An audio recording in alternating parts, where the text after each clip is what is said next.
Hey, what's up, y'all? It's GW coming to you live via my house, via your YouTube channel. All right. So before I get started, I want to just say, you know, I've been sucked into the realm of Dark Souls. I've been playing that game on Xbox, and I know right now some of you are going, "Ooh, Greg, why did you tackle some of the hardest video games there is?" Well, quite frankly put, if you guys are really interested, I tried it because life is a challenge. And every game that you play, up until those have a reputation for being notoriously difficult. But they're also very fun once you get into them. And on that note, I'd like to give a big shout out to my man Derek, who goes by the name of Buckskin Prawn 3. He's been helping me tremendously through Dark Souls 3, so I give him all the credit in the world, and I just wanted to thank him. If he ever comes across this, and you know who you are, thank you. So we're going to move on. Lately, in the world of horror, there's been a new clip that surfaced on the internet. It's from that movie Three from Hell that you guys already know I'm super jacked about. And it shows Sherry Moon Zombie dressed as an Indian trying to take down an assailant. You guys can check it out. It's pretty awesome. It's pretty cool because Cinemax jumped on the bandwagon. They showed the Devil's Rejects today at 3:30 in the morning, so they're getting a clue. I did watch Avengers Endgame. I finally sat down and watched the 3.5 hour deal, whatever. And I got to tell you, it was really awesome. It was an awesome movie. And if you put Infinity War back to back with this one, they're only 3 weeks apart in the Avengers timeline. And I think, I really don't need to say anything. If you saw it and loved it, there is so much to talk about. There is hours upon hours we can expand on it. And it's just an awesome movie. One of the best action films I've ever seen. Currently, I am downloading the Blair Witch game, and I'm going to play it, and I'm going to come back and give you my review. Now, everyone who has played this, it got released yesterday, and it wasn't available till 12 o'clock in the afternoon. And if you have an Xbox console, feel free to jump on and play it if you have Game Pass. Apparently, it is very frightening, and it does what the movies cannot do. It instills more dread in you, it gives you more control, and it makes you feel helpless in a way the films couldn't do. So I'm going to, review that and check it out and let you know. And I also want to apologize. I have not been on YouTube. My grandma is not doing that great, and I just wanted to get a break. And I had people, that I work with, come up and ask me, hey, Greg, why haven't you been on YouTube? Some things you just don't want to talk about. There are some things that pretty much kind of make you stop doing what you're doing because you're in a different state emotionally. On the other hand, there's been a lot happening in the news, you know, with R. Kelly and Lori Loughlin and all that stuff. And I'm not going to get into it, but I think that, whatever people do, will come out in the wash. And that's just the way it is. So, but you guys didn't come here for that. You guys came here to talk about movies. Well, I'm going to tell you about one that I just recently saw that's kind of low budget, but it's cute and quirky, and it's sort of a throwback to the 80s films. It was a Critters movie, and I don't know the name of it because the Blu-ray's downstairs. But it's pretty awesome, and D. Wallace Stone is in there. In fact, you know what? I'm not going to let you guys hang. I'm going to go down there, and I'm going to get that thing, and I'm going to tell you all about it. All right, we're back. Sorry, I had to go downstairs. I had to get the video. I had to let you guys know what's up. The movie's called Critters Attack, and it stars, in no particular order, Tashina Washington, Ava Preston, Jack Fulton, Jaden Knoll, and Dee Wallace. Now, Dee Wallace, you guys, has been in the horror franchise forever. I mean, she was on Cujo. She's on a ton of stuff. She has made her landmark in horror movies. This time she plays a bounty hunter. And if you guys ever watched the original Critters, there was 4 of them. Well, 5 if you count the thing Shudder put out. This will be number 6. But if you guys ever watch any of that, there were bounty hunters in there, and they were hunting the critters. Those creatures seen right there. Y'all can take a look. The critters are called krites, and for some reason, bounty hunters always show up to take these things out. And they're pretty badass, I'm not going to lie. For an outer space, intergalactic, setup, these things rock. But anyway, this story centers around Drea. Now, Drea is a babysitter, and she wants to get into college. So what she does is she gets connections and she babysits for a local dean of admissions. Therefore, she thinks that she can get into college by, smooth talking her way into it and showing the dean that she can, handle anything, including her kids. Well, that's all fine and good, except for in the small town that Drea lives in, the critter ship has crashed. And these things just start eating their way through everything, including the college campuses. And the one thing I did like about the film, before I even go into more plot lines, was the fact that if you watch the original, the critters had a gimmick where they'd all get together and form a giant rolling ball of critters. They bring this back for only a brief minute, but it was nice to see. It was a nice touch. Now, critics have slammed this movie because they said the critters have overstayed their welcome. They're basically, Jim Henson's puppets with teeth.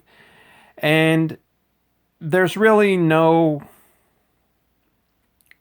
reason to watch these films, but I'm telling you guys, it's nice to see a franchise carry on, especially a beloved one from the 80s that actually spawned the careers of Leonardo DiCaprio as well as Billy Zane, who were both in Titanic. So you guys do the math on that.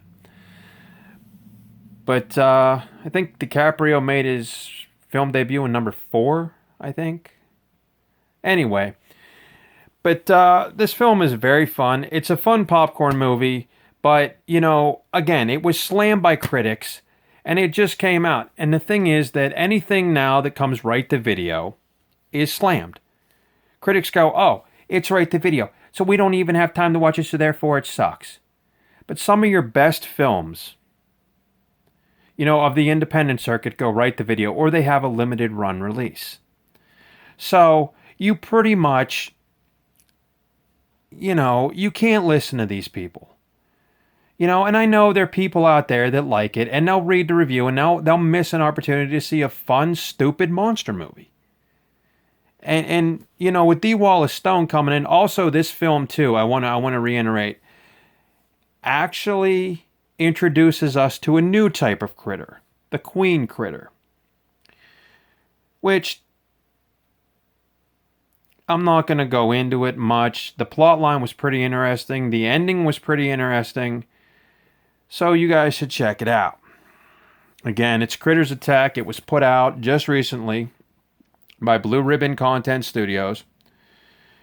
And it was actually put out this year. And it runs a brisk 89 minutes. And, there's not a lot of bloody carnage in there, but there is some pretty interesting critter death scenes in there.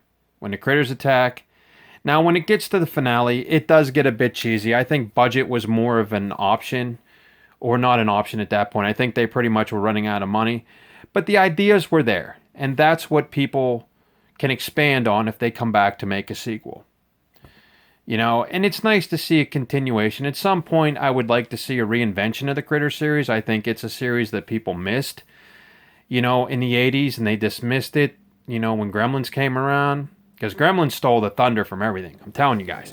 When Gremlins came out, it stole basically the entire box office because one person's name was affiliated with that, and that's Steven Spielberg. Or George Lucas. I think it was Steven Spielberg, I'm pretty sure. But, with a name like that and a reputation like that, you're pretty much going to destroy anything in the box office. Couple other things in horror that I must mention. Like yesterday, too, in addition to the Blair Witch video game come out, there was another game put out called Man of Medan. Now, if you don't know Man of Medan, check out my review of Until Dawn. It is the same type of thing, and it draws heavily from a horror film that is one of my favorites called Ghost Ship. And it's no surprise, you put anything with aquatic horror, be it Humanoids from the Deep by Roger Corman, Ghost Ship, Piranha. I love those things. I have an attachment with aquatic monsters and aquatic monster movies. In fact, whenever I was little, and I took swim classes at the Y, I somehow, whenever I was 5 or 6, adapted my swimming style to the Creature from the Black Lagoon, if that says anything. I know people are looking at me like, film geek! Yeah, well, I try. I just liked the way he swam. I dug the whole scene. I dug it all. But check out Ghost Ship. And I believe if you like that type of movie, there is a Ghost Ship light type movie on Amazon. You can find it called Death Ship. It's about a floating Nazi, abandoned Nazi warcraft carrier that's haunted. It was pretty cool. Another one that's pretty much worth noting is the Treat Williams vehicle, Deep Rising. Now, the film is good the whole way through. It has a lot of plot lines that link up, and it's pretty cool to watch. But the CGI, I gotta tell you, it's clever, but looking back, the film did age quite a bit, and the monster looks laughable. But at the time, it was a fun movie to watch. So check out The Man of Medan if you own a PS4. I'm going to be playing that one as well, and I will let you guys know what I think. But Critters Attack is a pretty good one. Also, I want to talk about one other film that I think people have missed during the radar. And it's a David Boreanaz film. And if you guys know David Boreanaz, you guys obviously have watched Buffy the Vampire Slayer. Can't remember when this was put on. I'm trying to think of the year. It's a movie called Valentine. Now, a lot of people missed this. The one thing this had going for it was a song called Opticon by a group called Orgy. Orgy was big in the 90s, so I'm assuming this was done like 99, 2000 maybe. It was called Opticon. It was a catchy tune. And basically, the movie is your standard 80s slasher film. Let's see, it was put out by Warner Brothers. Go figure. Now I'm going to read you what the back of the box says. Now this may be out of print, I don't know. This movie did not do that well at the box office, but I think on home video it found its core audience. It says, revenge is sweet just like a Valentine bonbon. At least that's what a vengeful Cupid masked killer thinks. So it's got that going for it. So expect a lot of Cupid bow and arrow type kills. I haven't watched this thing in a while. Or else, broken hearts or other mortal wounds await the cast of contemporary young stars when they play the dating scene veterans dying for love in this humor-laced, twist-filled, cleverly directed thriller by Jamie Blanks, who in addition, guys, Jamie Blanks did Urban Legend, which was a mildly underrated film. And I know my sister used to watch it. She had a thing for all these teen heartthrob, casts. Starring David Boreanaz. Oh, and I want to mention something else. Denise Richards. The chick that dated Charlie Sheen was in this. She had a couple of minor hits. This one and Wild Things are the two that stick out for me. Mary Shelton, who played in a movie called Sugar and Spice. I'd never seen it. Probably a chick thing. Katherine Heigl. Played on TV's Roswell. If you guys can remember that one. Candy, cards, and flowers are nice, but fans of the Stalker Shocker, there's nothing like a Valentine. This one was pretty cool, but I just wanted to point out, because I was thinking of Buffy whenever I was cutting that David Boreanaz was in this. He's not just Angel in this. He went on after this to play detective in the show called Bones, which I think ran for a couple seasons. Now, those are pretty cool. Like I said, just giving you something to watch. Now, I'm not all about horror, but horror is my specialty. And a lot of people, think that I'm sick because that's all I do is watch these gory horror films. But there's an art to these things. It's almost like there's a kill, there's a setup, there's an elaborate plot, twist endings. You could throw anything you want in a horror film. And people say, Greg, why do you watch all this crap? Because it allows you to be the most creative without any boundaries. That's one reason. Two, you can do whatever you want. You know what I mean? You in the special effects, that's why people, I think, go to horror movies. They want to see something so out of the ordinary that horror and sci-fi pretty much run the gamut of special effects. Now, I want to talk to you guys about one other movie, and it's not a horror film, so just bear with me. Okay. Now, everybody knows about the late night talk show wars between Jay Leno and David Letterman. If you guys don't know that, look into it. Everybody was trying to top each other in the ratings game, and that's all it was a ratings war. There was a movie that came out early 90s, and I remember because I watched it on HBO. We had HBO for the very first time. And you know what? I don't like HBO no more because they raised the prices. So I'm down with Showtime, plus I watch boxing and everything else. But hey, beside that. There was a movie that came out. It was very well done. And it was called The Late Shift. Now, basically what happened is Johnny Carson announced he was going to retire from late night television. That threw everybody in an uproar because everybody wanted Johnny's ratings. Johnny was the king of late night. He had the stupid pet tricks. He had the whole 9 yards. And then David Letterman come along. You guys remember him? He did the top 10, smoked a cigar. Guy was awesome. Jay Leno come out of nowhere thinking he could top David Letterman. And what ensued was the late night wars of the 90s. Now, of course, you have Conan. You have all these other people. I can't keep track. Trying to think. Ed Begley Jr. was in this. Let's see. Kathy Bates. Y'all can remember her from Misery. She's the one that tortured James Caan. She's the one that busted his foot. Everything else in the book, in the Stephen King book, by the way, she ran over a cop with a lawnmower, and I wish they would have put that in the movie. It would have made the movie so much more poignant and scary, and it would have made Kathy Bates' character a lot more scary. But that's just between me and you guys. John Michael Higgins, Daniel Roebuck, Bob Aaron, Ed Begley Jr., and Rich Little. Sandra Bernhard. Not a lot of people know Sandra Bernhard was a comedian before she was in Roseanne. That's why she was cast as Roseanne. She was on the comedian circuit. She did a couple things for HBO, a little raunchy, and I think she is a real-life lesbian. So that's all I know about her, and I know she's awesome. That's all I know. But the movie was put out. Well, this DVD was from 2005. You guys can check it out. And it's really an awesome movie. Like I said, it comes down to the Tonight Show host and the late night show David Letterman squaring in a fight to see who gets the biggest ratings. For an HBO movie, HBO had a knack for just taking stories out of the press, and if it was big enough, making a movie of it. They did it with Mike Tyson. They did it with Liberace. So they've done it with all these other people. Some of them are hit and miss. And this was an original movie. This wasn't something that was in the theaters. Guys, this was a thing. And the quality was pretty good. And it's worth checking out because if you don't know what happened in the late night wars and you didn't live through it, it's a good picture. Now, some of these things are fictionalized, I'm not going to lie. But it's pretty awesome.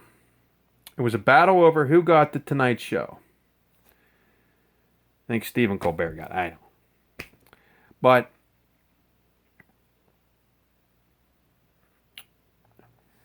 the tagline for this movie is, we all know who replaced Johnny Carson, but you don't know how he got there. Watching this movie, you'll figure out and you'll learn how nasty, how underhanded, how crazy the late night wars really were. You know what I mean? So it's worth checking out. If you can find it, it's worth the watch. It's probably pretty cheap on Amazon. Now, I will tell you, the audio is 2.0. It is not 5.0. It is 2.0.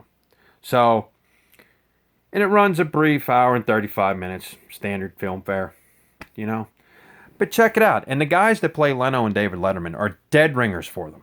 I mean dead ringers, because they look exactly like, or if not, the twin brothers. So we're going to put that back on the shelf. And I want to talk about something else. If you guys have Shudder, all right, if anybody has Shudder streaming service, there's a show on there that's pretty awesome, and I think it's not getting as much reputation as it is. And I know I'm not a spokesman for Shudder, but I just saw a few episodes and I thought it was pretty cool. It's called Wolf Creek. Now, Wolf Creek, you guys, was a horror film, 2 horror films that came out years apart. The first one, pull them both for you so you can check them out. The first one was put out in 2006. Wolf Creek. Y'all can check it out. This is about tourists in Australia who get terrorized by a guide, hunter, trapper named Mick. And the tagline's pretty interesting, and if you're a fan of horror, you want to grab this right up, but I will tell you this is a slow burn movie. Until the middle, I believe. It takes the suspense of the Blair Witch, throws it in with the Texas Chainsaw Massacre, and you have Wolf Creek. Now, I'm going to read you what this says. Inspired by Australia's backpacker killer who murdered 7 backpackers in the 90s, Wolf Creek won a wide acclaim from critics, filmmakers, and members alike at the Sundance Film Festival. So it's pretty interesting. 3 unsuspecting hikers take a drive across Australia where the trio returns from a 4-hour hike to Wolf Creek and find their car dead. Help comes in the form of a big backslapping hunter named Mick, who is played by with evil relish by a dude named John Jarratt, who is one of the scariest villains since Rutger Hauer's character in The Hitcher, John Ryder.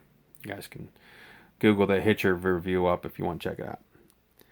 Since Mick appears to be more Crocodile Dundee than Freddy Krueger, the trio trust him. First mistake, don't trust anybody you don't really know. Which proves to be a grave mistake. Now this movie, like I said, takes a little time to go, but this is a grisly film. I mean, its intensity, it's intense in its brutality, and y'all want to get the unrated version of that. Now, years later, they had been planning a sequel for this. Screenplays, you know, and budget just were not there. Finally, what did I say, that was 2006?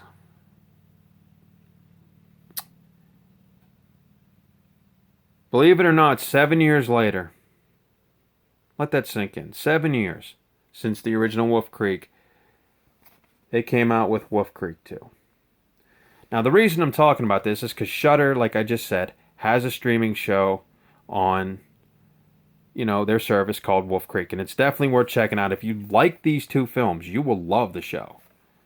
It's a limited run series, I believe, but I really enjoyed it. Lured by the promise of an Australian holiday exchange student, Paul visits the notorious Wolf Creek crater. His dreams of the outback soon become a horrific reality when he encounters the site's most infamous local. Dun-dun-dun-dun, guess who? Mick Taylor, played again by John Jarratt. Again, a guy you don't want to tangle with. When Paul attempts to flee, Mick pursues him across the hostile wasteland and eventually drags him back to the underground lair, which you guys got to see. I mean, it's almost reminiscent of the Texas Chainsaw Massacre to Funland, you know, skeletons in the amusement park underneath the subterranean catacombs type deal. I mean, this is pretty some sick shit. Mick really ups the ante in this one, and you really get a sense that this character has no way out. Paul's only hope for surviving where no one before, he will use every ounce of cunning to outwit the man behind the monster. Question is, does he do it? Now you take a look at that picture. Now I know, you know, if you end up in some people's backyards around here, you're going to see something like that. Maybe not as intense. But it's worth checking out. If you like horror, check those out. Those are pretty cool. And like I said, 7 years apart, guys. That was pretty wild for a horror film. But later on, I'm going to get back to you. I'm going to tell you guys exactly what I think of the Blair Witch game. I'm going to give you a lowdown of the Man of Medan. It might not be today, but I will get it. And again, I wanted to thank my man Buckskin Prawn, like I said, helping me through Dark Souls, which I'm telling you guys, don't be afraid to pick that up. But I'm telling you, ask for help. There is a million people on the Dark Souls website that's going to help you out. You know what I mean? And always hit the YouTube channel. That's what I tell people. Now, like I said, I can't comment on the Lori Loughlin trial thing. I don't know what's going on with that. And also, I want to make one quick point. I told you guys last video I did when I made y'all stare at the radiator, which I apologize. I don't know what came over me. I just went on a rant. But I told you guys that I wanted to see a Bubba the Love Sponge movie.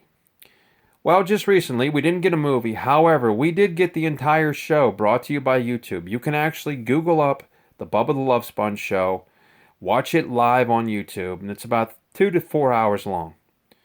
And that brings me to another point. I just hope if y'all watching this, or you come across this, in your airports or whatever, I hope you guys get the hell up out of the path of that hurricane. Because you know what? I don't want to see anybody that, that's really cool get messed up. So I hope y'all get away from that. And I hope y'all can get out of Florida. And if y'all from Florida and you watch my stuff and you happen to come across it, I'm just glad that you guys made it. Because that thing looks monstrous. I'm telling you straight up. But yeah, so I hope, with Bubba and everybody, they get up out of there. But yeah, definitely check out the Bubba the Love Sponge show. I will put some links on there for you. So you can watch that if you're interested, if you like that type of deal. And again, guys, I'm sorry that I haven't been on YouTube as much as I should. I had a lot of personal stuff going on. I still do. But I feel better, good enough to get back in front of the cameras for y'all. And, don't think that, I have a lot of fans. And don't think that because I don't mention you, I don't care. I only do this stuff because you guys support me. That's the only reason. And my man at Juggalo Madness, I'd like to say, what's up? How you doing?